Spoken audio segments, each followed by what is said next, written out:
Менә бүген 10 май көнне без әйткәнебезчә һәм вәгъдә биргәнчә бик кыска гына вакыт эчендә менә безнең 7-сеннән 8-енә Курган өлкәсенең Шадринск районының Ишкен авылында әлеге янгын булганнан соң янгыннан зыян күрүчеләр өчен без үзебезнең штабны оештырдык һәм штабның нәтиҗәсе буларак, әлбәттә, беренче чиратта гуманитар ярдәм җыю башланды.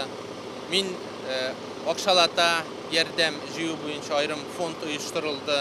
Һәм менә без бүген шушы кыска гына вакыт аралыгында тупланган әлеге гуманитар ярдәм белән шушы йөк машинасын Ишкин татарларына, Курган өлкәсенең Шадринск районында фаҗига булган Ишкин авылына, безнең данлыклы булган Йолдыз авылына җибәрәбез. Мин бу очракта һәм барлык Бөтендөнья татар конгрессы башкарма комитеты хезмәткәрләре тарафыннан да олуг рәхмәтләремне җиткерәсем килә.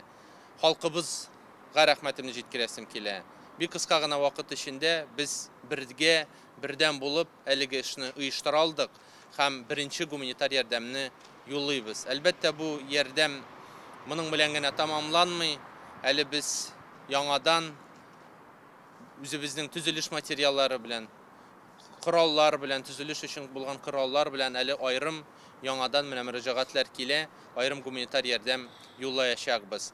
Бүген инде кирәк-яраклы халкыбыз алып килгән, Татарстан халкы гына түгел, безнең төбәкләрдә яшәүче милләттәшләребез тарафыннан ярдәм кулын сузган, һәрберсе үз кулыннан килгәнчә ярдәм итте. Һәм менә 20 тонналык шушы йөк машинасы бүген инде, Аллаһы бирсә, юлга чыгачак. Хәерле юллар Ишкин татарларына. Шуны әйтәсебез килә. Сез үзегез генә бу фаҗига белән калмадыгыз. Без бергә, безнең көч бердәмлектә. Безнең халкыбыз милли бәйрәмнәрдә, җыеннарда гына түгел. Менә шундый вакыйгаларда да кайгылы хәбәр килү белән һәрберсе дә үзенең өлешен чыгарды. Һәм без бергә, безнең көч бердәмлектә дигән шигырьгә таянып, аны үзенең менә бу вакыйгада да, бу эштә дә дәлилләде. Рәхмәт халкым.